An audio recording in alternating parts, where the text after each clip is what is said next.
நண்பர்கள் அனைவருக்கும் வணக்கம். நான் உங்கள் அருண்குமார். 2026 சட்டமன்ற தேர்தல் பெரிய அசம்பாவிதங்கள் எதுவும் இல்லாமல் நடந்து முடிஞ்சிருக்கு. எப்போவுமே பெருசாக தமிழ்நாட்டில் அசம்பாவிதங்கள் நடக்காது. ஒரே கட்டமாக தான் தேர்தல் நடக்கும். அந்த மாதிரி தான் தமிழ்நாட்டோட சட்டம் ஒழுங்குன்றது இருக்குது.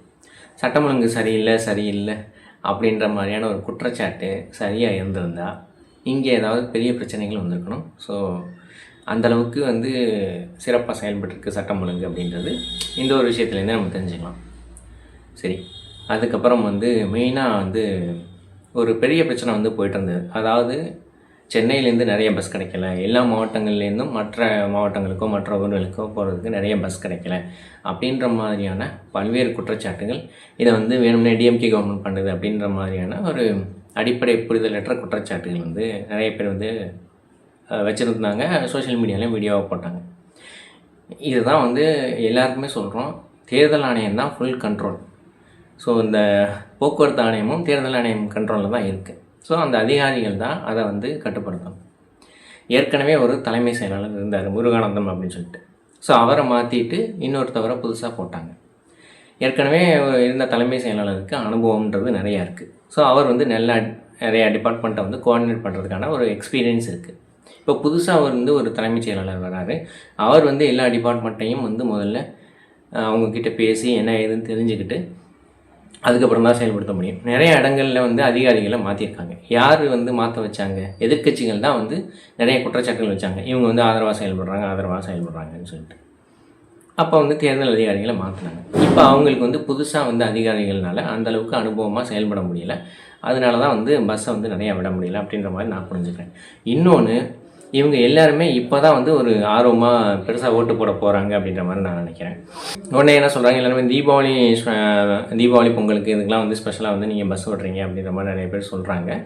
தீபாவளி பொங்கல் அப்படின்றது இருக்கிற எல்லாருமே போயிட்டு ஊரில் கொண்டாட போகிறது கிடையாது. தீபாவளி சில பேர் அவங்க சென்னையிலே கொண்டாடிடுவாங்க. அதே மாதிரி பொங்கலும் சில பேர் சென்னையிலே கொண்டாடிடுவாங்க. பொங்கல் கம்பேரிட்டிவ்லி பொங்கலோட பொங்கல் அதிகமாக எல்லோரும் போயிட்டு ஊருக்கு போகணும் அப்படின்ற மாதிரி நினைப்பாங்க. அதுக்கு 2-3 நாட்கள் ப்ரிப்பேர்னஸ் இருக்கும், டைம் இருக்கும். அதனால 2-3 நாட்கள் லீவ் இருக்கும். தீபாவளிக்கும் முந்தைய நாளும் அடுத்த நாளும் லீவ் விடுவாங்க. ஸோ அதனால ஸ்ப்ளிட் பண்ணி அதுக்கேற்ற மாதிரியான சிறப்பு பேருந்துகளை முன்னாடியே விடுவாங்க. அதுக்கு முன்னாடி ஒரு வாரத்துக்கு முன்னாடியே சிறப்பு பேருந்துகள் விட ஆரம்பிச்சிடுவாங்க. சில பேருக்கு ஒரு வாரம் லீவ் கிடைக்கலாம், பொங்கலுக்கெலாம். ஸோ அந்த மாதிரிலாம் நடக்கும். அதனால் ஸ்ப்ளிட் ஆகும், நிறைய பஸ்ஸஸ் உங்களுக்கு கிடைக்கும். ஆனால் தேர்தல்ன்றது ஒரே ஒரு நாள், எல்லாருக்குமே ஒரே ஒரு நாள் தான் அதிகமாக லீவ் கிடைக்கிறதுக்கான வாய்ப்பும் இருக்குது. அந்த ஒரே நாளில் இப்போ இருக்கிற இந்த பொங்கலுக்கு போகிறவங்க, இந்த தீபாவளிக்கு போகிறவங்க, இவங்க எல்லாருமே சேர்ந்து ஒரே நாளாக ட்ராவல் பண்ணணும் அப்படின்னா அது எப்படி முடியும்? ஸோ இதுக்கு முன்னாடி நான் 2024 எம்பி எலெக்ஷனுக்கு சென்னையிலேருந்து வந்திருக்கேன். இதே கிளாம்பாக்கத்தில். இத்தனைக்கும் நான் ஒரு ஆர்டினரி பஸ்ஸு, ஐசிடிசி பஸ்லாம் கிடைக்கல, ஒரு ஆர்டினரி பஸ்ஸில் புக் பண்ணேன் டிக்கெட். ஆனால் அந்த பஸ்ஸை நான் எங்கே இருக்குதுன்னு தேடி கண்டுபிடிக்கிறதுக்கே எனக்கு ஒரு மணி நேரம் ஆச்சு கிளாம்பாக்கத்தில். அதை தேடி பிடிச்சி, ஏன்னா அங்கே நெட்வொர்க்கும் கிடைக்கல, ஏன்னா அந்தளவுக்கு கூட்டம். தேடி கண்டுபிடிச்சி எப்படியோ அந்த நம்பரை பார்த்து ஒவ்வொரு பிளாட்ஃபார்மாக போய் தேடி கண்டுபிடிச்சி அந்த பஸ்ஸை பிடிச்சிட்டேன். கரெக்டாக 2 நிமிஷம் தாண்டி தான் அந்த பஸ்ஸை எடுத்திருப்பாங்க. ஸோ அப்படி தான் இருக்குது. நான் ஒரு திராவிட ஆதரவாளர். ஸோ நான் அந்த பஸ்ஸை விட்டுருந்தேன்னா எனக்கும் அது கிடைக்காம தான் போயிருக்கும். இவங்க எல்லாருமே சொல்கிறாங்க, இல்லை இது எல்லாமே திமுக சதி. சரி, ஓட்டு போடுற எல்லாருமே தாவேக்காவாக இருக்க போகிறாங்க. திமுகலேயும் நிறைய பேர் இருக்கிறதுக்கான வாய்ப்பு இருக்குது. ஸோ திமுக மட்டும் இல்லை, அதிமுகவும் இருக்க வாய்ப்பு இருக்குது, தேமுதிக, அதே மாதிரி நாம் தமிழர் கட்சி, இந்த மாதிரி பல்வேறு கட்சிகள்லேயும் இருக்க வாய்ப்பு இருக்குது. மேபி இளைஞர்கள் அதிகமாக ஆர்வமாக இருக்கிறதுனால அந்த ஒரு ஃபேக்டரில் டிவிக்கு அதிகமான இருக்கிறதுக்கு வாய்ப்பு இருக்குது. ஸோ அது வேணால் ஒரு ஃபேக்டராக நம்ம ஒத்துக்கலாம். ஓகே, நிறைய பேர் ஆர்வம் ஓட்டு போடுறாங்க அப்படின்ற மாதிரி. அப்போ இதுக்கு மாநில அரசாங்கமோ முதல்வர் ஸ்டாலினோ காரணம் இல்லை அப்படின்றத இவங்க முதல்ல விளங்கிக்கணும். ஸோ அந்த ஒரு புரிதலே இல்லாமல் தவறுதலாக இவங்க தான் காரணம் அப்படின்னு சொல்லிட்டு அதனால தான் அவங்கள தற்கொலைன்னு எல்லாருமே சொல்கிறாங்க. ஸோ இந்த ஒரு அடிப்படை புரிதல்ன்றது இருக்கணும், அது இல்லை. இன்னொரு விஷயம் இந்த டைம் ஓட் பர்சன்டேஜ் இன்க்ரீஸ் ஆகிருக்கு. அதனால் ஓட் பர்சன்டேஜ் இன்க்ரீஸ் ஆனால் அது ஆட்சி மாற்றத்திற்கான அறிகுறி அப்படின்ற மாதிரிலாம் நிறைய பேர் பேசிகிட்ருக்காங்க. ஸோ அந்த மாதிரி பேசுகிறவங்களுக்கு வந்து ஒரு டேட்டா இருக்குது. ஸோ அந்த டேட்டா படி நான் ஒரு சின்ன விளக்கத்தை தரேன். ஸோ விஜய் அவர்களுக்கு ஆதரவாக ஓரளவு வந்து செயல்படுற வந்து ஒரு ஊடகமாக விகடன் வந்து இருக்குது. ஸோ அவங்களோட டேட்டாவே வந்து நம்ம எடுத்துக்குவோம். ஸோ அவங்க வந்து ஒரு டேட்டா விட்டுருக்காங்க. 1967லேருந்து 2026 வரைக்கும் ஒவ்வொரு தேர்தல், சட்டமன்ற தேர்தல்களையும் எவ்வளோ ஓட்டுகள் பதிவாயிருக்கு, அது எவ்வளவு தூரம் வந்து பர்சன்டேஜ் வந்து இன்க்ரீஸ் ஆகிருக்கு. ஸோ இதெல்லாம் வந்து சொல்லியிருக்காங்க. ஸோ அதுலெல்லாம் வந்து நம்ம பார்ப்போம். அதாவது இவங்க என்ன சொல்கிறாங்க, ஓட்டு வந்து கூடிட்டா அது வந்து ஆட்சி மாற்றத்தை ஏற்படுத்தும் அப்படின்ற மாதிரி சொல்கிறாங்க. ஸோ அந்த டேட்டா வந்து நம்ம பார்ப்போம். 1967 டிஎம்கே இருந்துச்சு, 1971 டிஎம்கே தான் வந்திருக்கு. அப்போ வந்து வாக்கு சதவீதம் -4.47%, அதாவது 4% குறைஞ்சிருக்கு. ஸோ குறைஞ்சதுனால வந்து இவங்க டிஎம்கே வந்து ஆட்சிக்கு வந்துருச்சு. ஸோ கூடி இருந்தால் வந்து வேறு கட்சி ஆட்சிக்கு வந்திருக்கும் அப்படின்ற மாதிரி சொல்லலாம். அதே போல் 1977லேயும் -10.52% வந்து குறைஞ்சிருக்கு. ஸோ 1980 +3.84% இன்க்ரீஸ் ஆகிருக்கு. அப்போ வந்து ஆட்சி மாற்றம் ஏற்பட்டிருக்கணும், ஆனால் ஏற்படலை. எம்ஜிஆர் தான் தொடர்ந்தார். அதுக்கப்புறம் 1984 +8.05% வந்து வாக்கு சதவீதம் இன்க்ரீஸ் ஆகிருக்கு. அப்போவும் வந்து ஆட்சி மாற்றம் ஏற்பட்டிருக்கணும், ஆனால் எம்ஜிஆர் தான் தொடர்ந்தார். அதுக்கப்புறம் 1989 -3.78%. அப்போ இவங்க வந்து சொல்கிற மாதிரி வந்து வாக்கு சதவீதம் குறைஞ்சா யார் ஆட்சி பண்ணுறாங்களோ அவங்க தான் வந்திருக்கணும். ஆனால் வந்து 1989 டிஎம்கே ஆட்சிக்கு வந்துச்சு. ஸோ 1991 -5.85%. அப்போ குறைஞ்சிருக்கு. இப்போ அந்த முன்னாடி ஃபேக்டர் வந்து ஃபாலோ ஆனால் டிஎம்கே கண்டினியூ ஆகிருக்கணும், ஆனால் கண்டினியூ ஆகலை. ஏடிஎம்கே ஆட்சிக்கு வந்துச்சு. ஸோ அதுக்கப்புறம் 1996 +3%. அப்போ வந்து கூடுதலான வாக்கு சதவீதம் வந்து வந்திருக்கு அப்படின்னா வந்து அந்த சமயம் தான் வந்து எனக்கு தெரிஞ்சு டிஎம்கே வந்திருக்கு. ஸோ இவங்க கூடுதலான வாக்கு சதவீதம் வந்து ஆட்சி மாற்றம் ஏற்படுது அப்படின்னா அது எனக்கு தெரிஞ்சு 1996 தான் வந்து நடந்திருக்கு. அதுக்கப்புறம் 2001 -7.88%. அப்போ கலைஞர் ஆட்சி வந்து தொடர்ந்துருக்கணும், ஆனால் வந்து தொடரலை. இவங்க சொல்கிற அந்த கோட் படி பார்த்தா தொடர்ந்துருக்கணும், அது தொடரலை. 2001 அவங்களுக்கு தெரியும் ஏடிஎம்கே தான் ஆட்சியை பிடிச்சது. அதுக்கப்புறம் 2006 +11.49%. இப்போ வந்து அவங்க சொல்கிற அந்த ஃபேக்டர்ன்றது ஒர்க் ஆகிருக்கு. நிறைய பேர் வந்து ஓட்டளிச்சாங்க, அதனால் ஆட்சி மாற்றம் ஏற்பட்டுச்சு அப்படின்ற மாதிரி அந்த ஒரு ஃபேக்டர் வந்து ஓகே இருக்குது. அதுக்கப்புறம் 2011 +7.73%. அப்போ வந்து அதிகமான பேர் ஓட்டளிச்சிருக்காங்க அப்படின்னா வந்து அதுக்கப்புறம் வந்து 2011 2006 வாக்களித்தாங்க, ஓகே மாற்றம் ஏற்பட்டுச்சு. 2011 7.73% வந்து வாக்களித்தாங்க, மாற்றம் ஏற்பட்டுச்சு.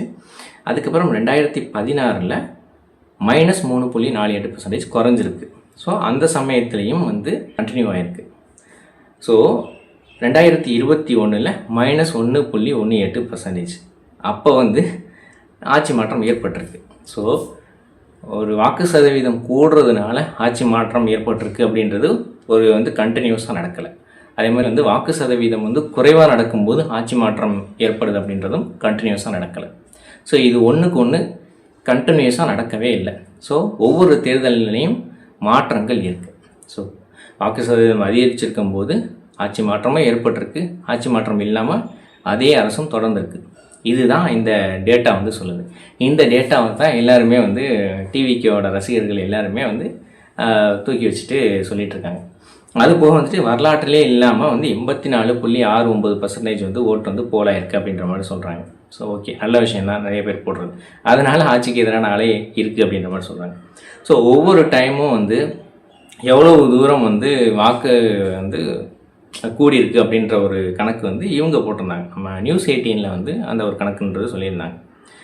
அவங்க சொன்ன கணக்குப்படி பார்த்திங்கன்னா 2006 2011 தேர்தலுக்கு 48 லட்சம் வந்து ஓட்டு வந்து இன்க்ரீஸ் ஆகிருக்கு. 2011 2016 40 லட்சம் ஓட்டு இன்க்ரீஸ் ஆகிருக்கு. அப்புறம் 2011 2016 64 லட்சம் ஓட்டு இன்க்ரீஸ் ஆகிருக்கு. 2016 2021 26 லட்சம் ஓட்டு இன்க்ரீஸ் ஆகிருக்கு. ஸோ ஏன் வந்து 84% கூடுச்சு அப்படின்னா இதில் வந்து எஸ்ஐஆரில் 6,22,00,000 பேர் சம்திங் 6,20,00,000 பேருக்கு மேலே இருந்த ஓட்டு சதவீதத்தை 5,67,00,000 வந்து குறைச்சிட்டாங்க. கிட்டத்தட்ட ஒரு ரஃப்லி வந்து ஒரு 1 crore ஓட்டுக்கிட்ட வந்து குறைச்சிட்டாங்க அப்படின்ற மாதிரி சொல்கிறாங்க. இது எல்லாருமே டபுள் என்ட்ரி, அப்புறம் வந்து எஸ்ஐஆர் வந்து சரியாக ஃபார்ம் ஃபில்அப் பண்ணி கொடுக்காது, இந்த மாதிரி பல்வேறு காரணங்கள் இருக்குது. அதுக்கான டிபேட்ஸ் வந்து தனியாக போகுது. ஸோ இப்போ 5,73,00,000 பேர் மொத்தமாக வந்து அதுக்கப்புறம் வந்து 67,00,000 பேர் வந்து எஸ்ஐஆருக்கு அப்புறம் சொன்னாங்க. அதுக்கப்புறம் புதுசாக நிறைய பேர் வந்து இன்க்ளூட் பண்ணியிருப்பாங்கல்ல. ஸோ அதையெல்லாம் சேர்த்து இந்த தேர்தலில் வந்து 5,73,00,000 பேர் வந்து ஓட்டர்ஸ் வந்து இருக்காங்க. அதில் இப்போ வந்து இவங்க சொல்லியிருக்க கணக்குப்படி கிட்டத்தட்ட 4,83,00,000 பேர் வந்து ஓட்டு போட்டிருக்காங்க. அப்போ லாஸ்ட் டைம் வந்து 4,58,00,000. அப்படி பார்த்தாலுமே நைட்டு சொன்னது 23,00,000. அதுக்கப்புறம் இப்போ காலையில் வந்திருக்க இதுபடி பார்த்தா 25,00,000 வந்து ஓட்டு இன்க்ரீஸ் ஆகிருக்கு. அப்படி பார்த்தாலுமே லாஸ்ட் டைமை விட 1,00,000 ஓட்டு வந்து கம்மியாக தான் வந்து இன்க்ரீஸ் ஆகிருக்கு. ஏன் பர்சன்டேஜ் கூடுச்சு அப்படின்னா அதுக்கு தான் நான் வந்து இப்போ நமக்கு 2021 வந்து எஸ்ஏஆருக்கு முன்னாடி 15 பேர் ஓட்டு போட்டிருக்காங்கன்னு வச்சுக்கோங்க. மொத்தம் 20 வாக்காளர்கள், அதில் 15 பேர் ஓட்டு போட்டிருக்காங்க அப்படின்னு வச்சுக்கோமே. அப்போ வந்து பர்சன்டேஜ் எவ்வளோ வரும்? 75% வரும். அதுக்கப்புறம் எஸ்ஏஆருக்கு அப்புறம் இவங்க வந்து ஒரு 10 ஓட்டர்ஸ் வந்து தூக்கிட்டாங்கன்னு ஒரு கணக்குக்கு வச்சுக்குவோம். மிச்சம் இருக்கிற 10 பேரில் 8 பேர் வந்து ஓட்டு போட்டுட்டாங்கன்னு வச்சுக்குவோம். அப்போ எவ்வளோ பர்சன்டேஜ் வரும்? 80% வரும். அப்போ அந்த 15 பேரில் போட்ட 8 பேர் தான் இப்போ திரும்பவும் போட்டிருக்காங்க. ஆனால் பர்சன்டேஜ் வந்து இன்க்ரீஸ் ஆகுது. ஏன் அப்படின்னா ஓட்டர்ஸோட எண்ணிக்கை வந்து குறைஞ்சிருச்சு. அதனால பர்சன்டேஜ் வந்து இன்க்ரீஸ் ஆகி காட்டுது. இந்த எஸ்ஐஆர் ப்ராசஸ்ன்றது 2021 நடந்துச்சுன்னா 2021 ஒரு பெஞ்ச் மார்க்காக நடந்திருக்கும். இதே வந்து ஒரு 82-84% அப்போ வந்து ஒரு 81% இருந்திருக்க வாய்ப்பு இருக்குது. ஸோ இதுதான் வந்து இந்த கால்குலேஷனோட அடிப்படை புரிதல். இது புரியாமல் நிறைய பேர் ஓட்டு போட்டுட்டாங்க அதனால் ஆட்சி மாற்றம் அப்படின்னா எல்லா டைமும் அது நடந்திருக்குதான்னு கேட்டால் இல்லை. ஆனால் விஜய்னால் வந்து ஓட்டு சதவீதம் கூடியிருக்குதா என்னன்னு கேட்டால் ஆமாம் கூடியிருக்கு. நிறைய பேர் வந்து யங்ஸ்டர்ஸ் வந்து முன்னாடிலாம் ஓட்டு போடுறதுக்கு வந்து ஒரு இன்ட்ரெஸ்ட்டாக இருக்க மாட்டாங்க. ஆனால் வந்து இந்த டைம் வந்து அதோட வந்து அவேர்னஸ்ன்றது அதிகமாக இருக்குது. விஜய்னால் ஒரு 10,000-15 லட்சம் ஓட்டு வந்து கண்டிப்பாக இன்க்ரீஸ் ஆகிருக்கும். அதில் எந்த ஒரு மாற்று கருத்தும் கிடையாது. ஆனால் விஜய்னால தான் கிட்டத்தட்ட வந்து 20 லட்சம் பேர் வந்து ஃபாரின்லேருந்தே வந்தாங்க அப்படின்ற மாதிரிலாம் வந்து எந்த ஒரு டேட்டாவுமே இல்லாமல் வதந்திகளை வந்து பரப்பிட்டுருந்தாங்க. அதெல்லாம் வந்து உண்மை கிடையாது. சரி, இது எல்லாமே வந்து நம்மளோட யூகம் தான். இது நாள் வரைக்கும் ஓட்டு, ஸோ அதில் இப்போ வந்த வாக்கு சதவீதம், இதை பற்றின ஒரு அனுபவத்தின் பேரில் வந்து நம்ம ஒரு கருத்து சொல்லலாம். உண்மையான முடிவு என்ன அப்படின்றது வந்து மே 4 தான் தெரிய வரும். ஸோ அதுக்குள்ளேயும் வந்து நம்மளாம் வந்து ஒரு உறுதிப்படுத்தப்பட்ட ஒரு முன்முடிவுக்கு வர முடியாது. ஸோ தோராயமாக இதுதான் நடந்திருக்கலாம் அப்படின்ற மாதிரி ஒரு அசம்ஷனில் தான் சொல்லலாம். ஆனால் மே 4 தான் எது உண்மை அப்படின்றது தெரிய வரும். அது வரைக்கும் கொஞ்சம் வந்து காத்திருப்போம். நன்றி, வணக்கம்.